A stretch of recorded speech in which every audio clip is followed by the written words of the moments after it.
जनवरी से हमारे कार्ड से होने वाले ट्रांजैक्शंस बदलने वाले हैं। क्या है ये चेंज, क्यों है ये चेंज, क्या है टोकनाइजेशन और एनएफटी के साथ इसका क्या रिलेशन है। और इससे भी बड़ा एक बहुत बड़ा सवाल उठता है कि सरकार क्यों हाथ धो के फाइनेंशियल ट्रांजैक्शंस के पीछे पड़ी हुई है। क्या सरकार का मोटिव ये है कि सिर्फ हमारे ट्रांजैक्शन सिक्योर करना, या फिर आरबीआई हमें कोई और आने वाले बड़े प्रॉब्लम से अभी से मतलब प्रिपरेशन करके बचाने की कोशिश कर रहा है। तो आज ये सब हम अपनी वीडियो में देखेंगे, तो बने रहिए हमारे साथ। क्या बदलने वाला है, वेबसाइट और ऑनलाइन शॉपिंग एप्स जैसे कि अमेज़ॉन, फ्लिपकार्ट, ओटीटी प्लेटफॉर्म्स जैसे कि नेटफ्लिक्स और अमेज़ॉन प्राइम। तो इन सब पे आपका कार्ड का जो डेटा है वो सेव हुआ रखा है। तो हर महीने आपके जो ट्रांजैक्शंस है वो ये लोग अपने आप निकाल लेते हैं, मतलब ऑटोमेटिक ट्रांजैक्शन कहते हैं इसे। तो आरबीआई ने कुछ दिनों पहले ये ट्रांजैक्शंस बंद करवा दिए हैं कि ये बंद करो। तो कैसे होते थे ये ऑटोमेटिक ट्रांजैक्शंस, तो इनके सर्वर पे क्या होता है कि आपका जो कार्ड का डेटा है, जैसे कि सीवीवी तो नहीं होता, जैसे कि जो 16 डिजिट का नंबर रहता है कार्ड का, और अदर डिटेल्स जो है वो बेसिक डिटेल्स सेव रहती थी। सिर्फ आपको हर महीने आपका सीवीवी और ओटीपी एंटर करना रहता था, जिससे कि आपका ट्रांजैक्शन हो जाता था। पर इससे क्या था कि फ्रॉड लोगों को मतलब मजे थे कि आसानी से उनको फ़ायदा हो सकता था, आसानी से वो लोग हैक कर सकते हैं इस चीज़ को। मोबीक्विक, जो कि आपको पता है ट्रांजैक्शंस के लिए एक ऐप है, तो उसका डेटा अभी अभी किसी ने हैक कर लिया और डार्क नेट पे सेल करने के लिए रख दिया था। तो ऐसे ही बहुत सारे इंसिडेंट्स हुए हैं जिस पे आपका डेटा हैक होके लीक होने का चांसेस है। तो आरबीआई हमें इस चीज़ से बचाने की कोशिश कर रही है। टोकनाइजेशन क्या है, ये एक random string of encrypted number है जो आपके कार्ड के डेटा को रिप्लेस करेगा और टोकन की तरह मर्चेंट वेबसाइट या फिर एप्स पे भेजा जाएगा, मतलब अवेलेबल स्टोर रहेगा। तो ये टोकनाइजेशन का टोकन जो है वो बनेगा कैसे, तो इसके लिए कार्ड कंपनी को इंफ्रास्ट्रक्चर डेवलप करना पड़ेगा। कार्ड कंपनीज इंफ्रास्ट्रक्चर डेवलप करेगी, ठीक है। फिर इसके बाद टोकनाइजेशन कंपनीज जो कि एक भी इंडिया की नहीं है, तो उन लोगों के पास हमें अपना पूरा डेटा, आपका मेरा डेटा जो है वो भेजना पड़ेगा। वो लोग जो कि इंडिया के बाहर फॉरेन कंट्री से ऑपरेट कर रहे, फॉरेन लोकेशन एंड सर्वर से ऑपरेट करेंगे, वो लोग आपका और मेरा डेटा लेकर उसे इनक्रिप्ट करेंगे, और इनक्रिप्ट करने के बाद वो लोग एक टोकन बनाएंगे आपका, जो सेलिंग वेबसाइट्स है जैसे कि मर्चेंट्स वेबसाइट और एप्स जैसे कि अमेज़ॉन प्राइम, और फिर अमेज़ॉन, फ्लिपकार्ट, तो ये सब वेबसाइट पे आपका और मेरा जो टोकन है वो स्टोर रहेगा। इसको हमें कार्ड के नंबर की तरह याद रखने की कोई ज़रूरत नहीं है। तो आपके लिए ये काम है वो टोकनाइजेशन कंपनी कर देगी। आखिर टोकनाइजेशन से फ़ायदा क्या होगा, तो टोकनाइजेशन में इन्वेस्टमेंट करने का अभी एक बढ़िया मौका है, क्योंकि जो फ्यूचर में टोकनाइजेशन की वैल्यू बढ़ने वाली है, क्योंकि और भी बहुत सारी कंट्रीज मिलकर अपने सिस्टम में टोकनाइजेशन ऐड करने जा रही है। एनएफटी क्या है, एनएफटी मतलब नॉन फंजिबल टोकन्स।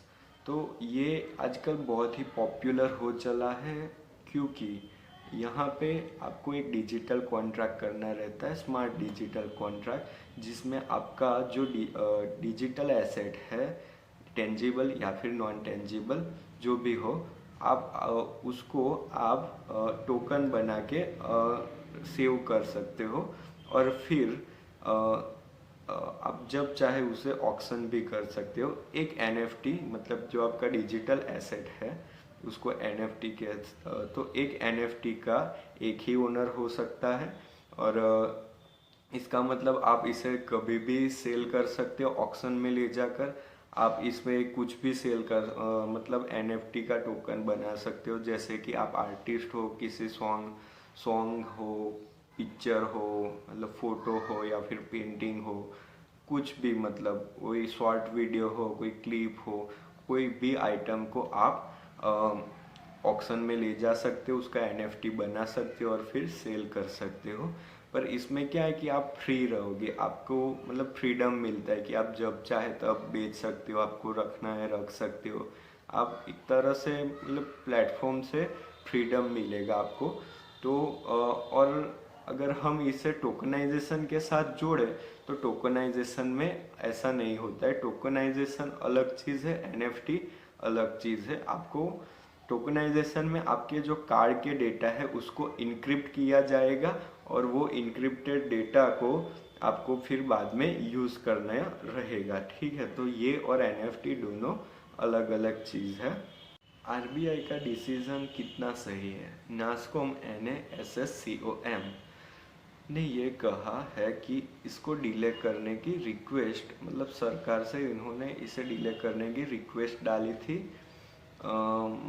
मार्च 2020 में। और अभी तक तो बड़ा एक और बड़ा सवाल है कि अभी तक मर्चेंट्स रेडी क्यों नहीं हुए। तो ये एक बहुत बड़ा टेक्निकल चेंज है।